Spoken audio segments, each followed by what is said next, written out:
Gaza अस्पताल पर हमले को लेकर अमेरिका ने इजरायल को क्लीन चिट दे दी है। इस वक्त की बड़ी खबर है, बाइडेन ने इजरायल को क्लीन चिट दे दी है। बाइडेन ने कहा है कि इजरायल ने गाजा के उस अस्पताल पर अटैक नहीं किया। अस्पताल पर हमला इजरायल के विरोधियों ने किया, दूसरे पक्ष ने किया, हमास ने लोगों का नरसंहार किया, यह कहा बाइडेन ने। बाइडेन इस वक्त इजरायल में है और बाइडेन ने सीधे कह दिया कि इजरायल का वो जो अस्पताल है गाजा सिटी का, सेंट्रल गाजा का, उस पर अटैक में कोई हाथ है ही नहीं। मुश्किल में इजरायल के साथ खड़ा है अमेरिका। बाइडेन इस वक्त इजरायल में, किसी भी वक्त वो वापस जा सकते हैं। उनका जॉर्डन का दौरा कैंसिल हो गया, लेकिन उन्होंने साफ कह दिया कि इजरायल का तो कोई हाथ इस हमले में है ही नहीं। तो आइए आपको बताते हैं कि यहां पर जब बाइडेन और नेतन्याहू की मुलाकात हुई तो कैसे उन्होंने साफ नेतन्याहू को क्लीन चिट दी, इजरायल को क्लीन चिट दी, हमास पर बड़ा हमला किया और अस्पताल पर जो हमला हुआ वो उन्होंने कहा कि इसमें विरोधियों का हाथ है। बेंजामिन नेतन्याहू और जो बाइडेन ने कहा कि हमास से लड़ाई में अमेरिका इजरायल के साथ है। बेंजामिन नेतन्याहू ने कहा 7 अक्टूबर हमारे लिए काला दिन। इसके अलावा 9/11 के बाद दूसरा बड़ा हमला, यह कहते हुए बेंजामिन नेतन्याहू, तो बाइडेन ने कहा कि इजरायल को मदद जारी रहेगी, इजरायल को हम मदद देते रहेंगे। बेंजामिन नेतन्याहू ने बाइडेन का आभार जताया, कहा युद्ध के वक्त आने के लिए आपका आभार। जो बाइडेन ने कहा हमास ने इजरायलियों को मारा, जो बाइडेन ने यह साफ कहा। बेंजामिन नेतन्याहू ने कहा अमेरिका ने अपना वादा पूरा किया। बाइडेन कह रहे हैं हमले में अमेरिकी नागरिक भी मारे गए। नेतन्याहू ने कहा मानव सभ्यता और आतंक की लड़ाई लड़ रहे हैं। बाइडेन कह गए हमास ने लोगों का नरसंहार किया, हमास ने लोगों को मौत के घाट उतारा। बेंजामिन नेतन्याहू, हमास ने 1400 बेगुनाहों को मारा और हमास के कब्जे से बंधकों को छुड़ाएंगे। बाइडेन ने कहा आईएस, और यह कहा कि आईएसआई से भी ज्यादा खतरनाक है। जो बाइडेन ने कहा मैं निजी तौर पर यही आना चाहता था, हमास फिलिस्तीन का प्रतिनिधि नहीं है, यह बाइडेन ने कहा। तो ये जो दोनों नेताओं की मुलाकात है, इसमें जो बड़ी बात सामने आई है, यह साफ है कि अमेरिका इजरायल के साथ खड़ा हुआ है। अमेरिका के सुप्रीम लीडर, अमेरिका के जो सबसे बड़े नेता राष्ट्रपति बाइडेन इजरायल में है और वो कह रहे हैं कि हम इजरायल के साथ हैं। तब ये 57 का ओपन चैलेंज क्या इजरायल झेलने के लिए तैयार है? आज इसी पर हम बात कर रहे हैं, लेकिन उससे पहले ये बड़ी खबर देखिए। बाइडेन के इजरायल दौरे पर बड़ी खबर, इजरायल के दुश्मनों ने नहीं दागा एक भी रॉकेट।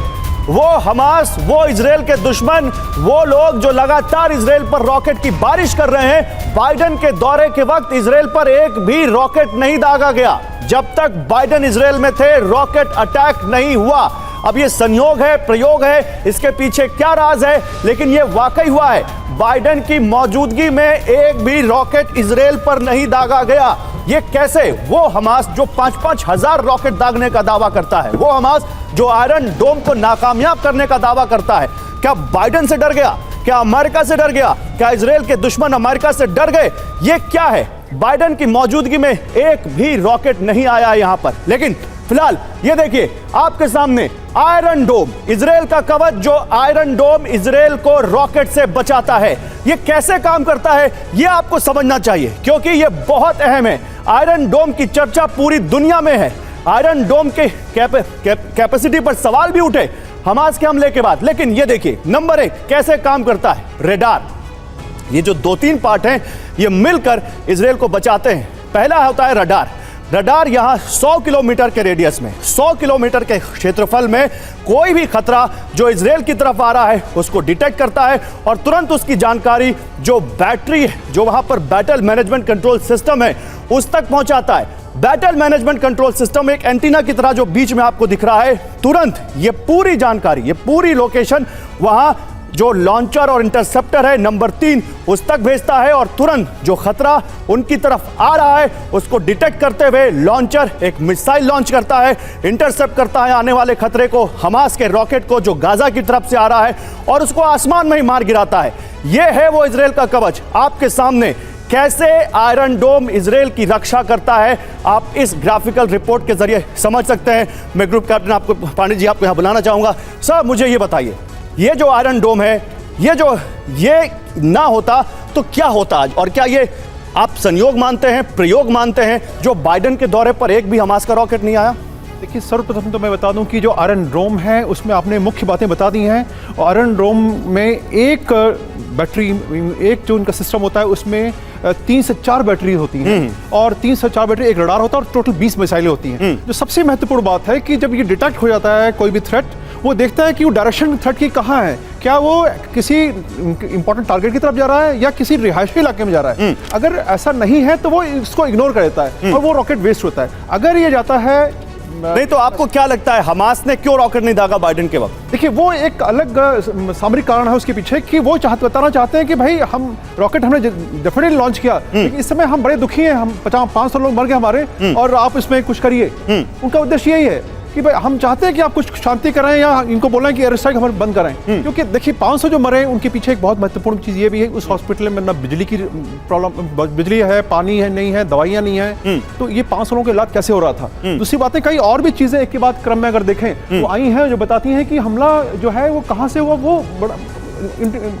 सेल्फ इंडिकेटेड है। कोई भी एयर स्ट्राइक अगर होती है तो बॉम्ब गिराए जाते हैं तो कुछ क्रेटर बनते हैं। ठीक है, क्या क्रेटर को दिखा हमको? ठीक है, पहली बात। दूसरी बात कि क्या, मैं आऊंगा आप वो क्रेटर जिसकी बात कर रहे हैं वो हमारे पास पूरा है, वो जो ट्रैजेक्टरी जो इजराइल डिफेंस फोर्सेस ने दिखाई और बताया है कि कैसे यहां पर वो हमला हुआ और जिसको आप इजराइल का हमला नहीं मान सकते। इजराइल के खिलाफ 57 देश कैसे खड़े हैं जरा आप ये देखिए।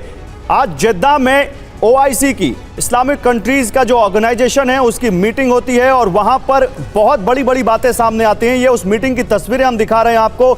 ये 57 देश अब फिलिस्तीन के समर्थन में आकर खड़े हो गए हैं और ये अब विरोध में खड़े हैं इजराइल के। ये आपको अगला वीडियो दिखाते हैं, अगला वीडियो देखिए कैसे ईरान ने कह दिया है टाइम इज ओवर। ईरान के विदेश मंत्री ने एक ट्वीट करते हुए कहा कि टाइम इज ओवर। ये साफ साफ उन्होंने कह दिया है, यानी वो कह रहे हैं कि वक्त पूरा हो चुका है। अब तमाम हमारे जो कंट्रीज हैं, इस्लामिक कंट्रीज हैं, उनको यहां पर साथ आकर इजराइल के खिलाफ कोई बड़ा कदम उठाना होगा, ये कहते हुए। और इसके अलावा ये टाइम इज ओवर क्या कहता है, इस पर बात करने के लिए मेरे साथ कुछ और खास मेहमान हैं। लेकिन उससे पहले एक वीडियो मैं आपको और दिखाता हूं। वो वीडियो देखिए, बाइडेन की कोई नहीं सुनता। अब ये क्यों कह रहे हैं आप देखिए। बाइडेन वहां पर पहुंचे हैं, बाइडेन शांति की अपील कर रहे हैं, लेकिन इसके बावजूद वहां पर अभी भी कोई बाइडेन की मानने को तैयार नहीं है, बाइडेन की कोई सुनने को तैयार नहीं। बाइडेन ने साफ कह दिया कि हमास का यह आतंकी हमला है। बाइडेन ये साफ कह रहे हैं कि भाई इजराइल यहां पर हम आए हैं, तो उनका कहने का मतलब यह है कि इजराइल ने कोई हमला अस्पताल पर नहीं किया, गलत नहीं किया इजराइल ने कुछ भी। और यहां पर वो 57 देश बाइडेन की सुनने को तैयार नहीं है। ये OIC कंट्रीज बाइडेन की सुनने को तैयार नहीं है और वो कह रहे हैं कि इजराइल के खिलाफ अब एक कड़ा एक्शन लेना पड़ेगा। अब जहां युद्ध वहां बाइडेन, ये भी देखिए, एक तरफ बाइडेन जहां थे वहां रॉकेट नहीं आया, हमने ये पूछा ये संयोग है या प्रयोग है, लेकिन जहां युद्ध वहां बाइडेन कैसे, ये भी आप देखिए। 2 तस्वीरें आपको दिखाते हैं। दुनिया में इस वक्त 2 बड़े युद्ध चल रहे हैं और उन दोनों युद्धों में बाइडेन पहुंचे हैं, बीच वॉर में पहुंचे हैं। एक तरफ यूक्रेन में कीव पर पहुंचे, ये तस्वीर आपको दिखा रहे हैं, आप देखिए 20 फरवरी 2023 को यूक्रेन का युद्ध जब चल रहा था, बाइडेन कीव में थे। 18 अक्टूबर 2023 जब गाजा में युद्ध चल रहा, जब यहां पर एक इजराइल और गाजा के बीच एक युद्ध हो रहा है, इजराइल और हमास के बीच, तो वहां इजराइल में पहुंचे हुए हैं। जब ये गाजा युद्ध चल रहा है तब इजराइल में पहुंचे हुए हैं बाइडेन। अब ये भी क्या अमेरिका की कोई रणनीति है, कोई संयोग है, इस पर भी हम बात करेंगे। लेकिन देखिए, मेरे साथ इस पर बात करने के लिए कुछ खास मेहमान हैं। मेरे साथ मेजर जनरल के सिन्हा हैं, as defence expert, group captain DK Pandey को भी आपने देखा जो आयरन डोम के बारे में बता रहे थे आपको, और मेरे साथ प्रोफेसर आसिफ रमीज दाऊदी हैं जो कि एक्सपर्ट है मिडिल ईस्ट मामलों के। General Sinha, now your turn sir. ये बाइडेन के इजराइल जाने का और वहां पर इतनी बड़ी बड़ी बातें करने का क्या असर देखते हैं आप इस वॉर पर? जय हिंद गौरव। जय हिंद सर। देखिए, बाइडेन साहब का वेस्ट एशिया में, मिडिल ईस्ट में जाना वो डायरेक्ट दिखाता है, स्पेशली जो इजराइल में उतरे हैं तेल अवीव में, कि उनकी टोटल सॉलिडारिटी है इजराइल के साथ में। उसका 2 कारण है कि इजराइल में 65 लाख लोग रहते हैं, 55 लाख अमेरिकन हैं, उनकी इकॉनमी, उनकी टेक्नोलॉजी सारा चीज़ उनके सह चलता है। दूसरा, जो वेस्ट एशिया से निकल करके अमेरिका ने अपने स्ट्रैटेजी के तहत जो अफगानिस्तान से हुआ था, निकलना चाहता था कि सेंटर ऑफ ग्रेविटी शिफ्ट हो रहा है इंडो पैसिफिक में, उसमें उसको वापस आना पड़ा है इस कारण से। और जिसमें टोटल ईरान इसके पीछे सूत्रधार है। ईरान ने पूरे इस चीज को चलाया है। आज वो हिम्मत नहीं पड़ रही, भले ही बोल दे टाइम इज ओवर, बट ऐसा लगता है क्योंकि देखिए जो 7 अक्टूबर को हुआ तो वहां के जो हाईएस्ट लीडर हैं अयतुल्ला खुमैनी साहब ने, उन्होंने कहा कि जिन्होंने भी किया, जिन्होंने रेप किया, जिन्होंने मर्डर किया, जिन्होंने, उनके हाथ चूमने का मन करता है। ओआईसी इजराइल पर ऑयल बैन लगा, ये ईरान ने ओआईसी की मीटिंग में उठाई ये मांग। ओआईसी इजराइल पर ऑयल बैन लगाए, इजराइल ने को घेरने के लिए ईरान ने ये बड़ी मांग की है। ओआईसी की जेद्दा में हुई बैठक में ये मांग की है ईरान ने कि ऑयल बैन लगा दो। हम सब जो मुस्लिम कंट्रीज हैं, हम सब जो अरब कंट्रीज हैं, वो यहाँ बहुत सबसे बड़े ऑयल प्रोड्यूसर्स हैं, तो इजराइल पर ऑयल बैन लगा दो, इजराइल को ऑयल ही नहीं दें, ये ईरान ने मांग उठाई है। एक और बड़ी खबर इसी मीटिंग से जुड़ी हुई, ओआईसी की मीटिंग में इजराइल पर बड़ा हमला, इजराइल के राजदूतों को वापस भेजने की मांग की है ईरान ने। ईरान ने कहा है कि इजराइल के जो भी राजदूत अलग अलग देशों में हैं, ओआईसी कंट्रीज में हैं, उनको वापस भेजा जाए। ओआईसी देश इजराइल के राजदूत वापस भेजें। तो ये एक बहुत बड़ा यहां पर एक डेवलपमेंट है जो ओआईसी में हुआ है, और ओआईसी में ईरान ने सबसे ज्यादा आगे बढ़कर यह मांग की है। प्रोफेसर दाऊदी, क्या आपको लगता है कि ओआईसी देश ईरान की इस मांग को मानेंगे? देखिए, सबसे बड़ी बात यह है कि जब इतना बड़ा हादसा हुआ है और 7 अक्टूबर से हम लोग देख रहे हैं और उसका अंदाज़ा था कि ये एस्केलेट करेगा, और जब हमने देखा कि प्रधानमंत्री नेतन्याहू ने कहा हम किसी भी रूल्स को नहीं मानेंगे और किसी भी तरीके से जो भी होगा हम करेंगे, यानी कि हमें रूल से मतलब नहीं। और आज ये जो दिखा है सामने, ठीक है, वो लोग कह रहे हैं कि कुछ लोग कह रहे हैं इधर से हुआ, कुछ उधर से, लेकिन अल्टीमेटम देने के बाद जो मासूमों की जान गई है, आप आज पूरे मीडिया रिपोर्ट्स को देख सकते हैं। हमने कल भी कहा, परसों भी कहा, आपके साथ ही कहा कि सिविलियंस का यह हमारा पहला राइट बनता है तरीके से जो वॉर क्राइम नहीं कर पाए और जो लोगों की जान नहीं। अगर ये सामने मामला आया है तो देखिए, आप यूक्रेन और रशिया में जब वॉर हुआ था तो अच्छा, सैंक्शंस लगे थे अचानक। एक अपडेट अपने व्यूअर्स को दे दूं प्रोफेसर दाऊदी, फिर आप बीच में जरूर नहीं बोलूंगा, बोलिएगा। ये जो तस्वीर इस वक्त मेरे राइट हमारे व्यूअर्स देख पा रहे हैं, ये तस्वीरें इस वक्त हमें लाइव मिल रही हैं। फिलिस्तीन में कैसे इजराइल का विरोध हो रहा है, कैसे सड़क पर लोग उतर आए हैं, ये तस्वीरें लाइव हैं, ये इस वक्त वहां पे हो रहा है जो हम आपको दिखा रहे हैं। प्लीज दाऊदी साहब बोलिए। तो मैं ये कह रहा था कि हमने देखा कि यूक्रेन और रशिया में जो वॉर शुरू हुआ, अभी खत्म भी नहीं हुआ है, तो कितने सैंक्शंस लगे। तो होता क्या है, आप देखें इंडिया और चाइना के बीच जो मसले मसाइल चल रहे थे शुरू में, तो कितने ऐप्स को बंद कर दिया गया। ये तमाम चीजें ऐसी होती हैं कि आप एक प्रेशर टैक्ट बनाने की कोशिश करते। क्यों? क्योंकि अगर ये चीजें बहुत ज्यादा फैल रही हैं तो उसको रोका जाए। मकसद यहाँ पे यह है, मैंने कल भी कहा था आपसे, अगर ऐसा होता तो मिलिट्री सपोर्ट की बात होती, तो ये होता हम मार देंगे, ऐसी कुछ भी बात नहीं है। यहाँ मुझे लगता है कि ये तमाम लोग, कोई भी नहीं चाहता है हकीकत में कि जंग हो, जंग से कुछ हासिल नहीं है। हाँ, अभी जो कल ये मामला हुआ है, ये बहुत ही ज्यादा जंग नहीं चाहते, जंग नहीं चाहते, लेकिन बाइडेन जिस तरह से खुलकर कह रहे हैं कि हमला इजराइल का है ही नहीं, तो अब ओआईसी देशों के पास ये बताइए क्या बचता है? मैं आ रहा हूं। आईडीएफ ने सबूत की बात भी कही है। आप बात कर रहे थे अभी रूस की, रूस ने जो सबूत मांगे हैं, यहां पर बाइडेन ने, इजराइल ने कहा है कि हम सबूत देंगे, आईडीएफ जो इजराइल की डिफेंस फोर्सेज है।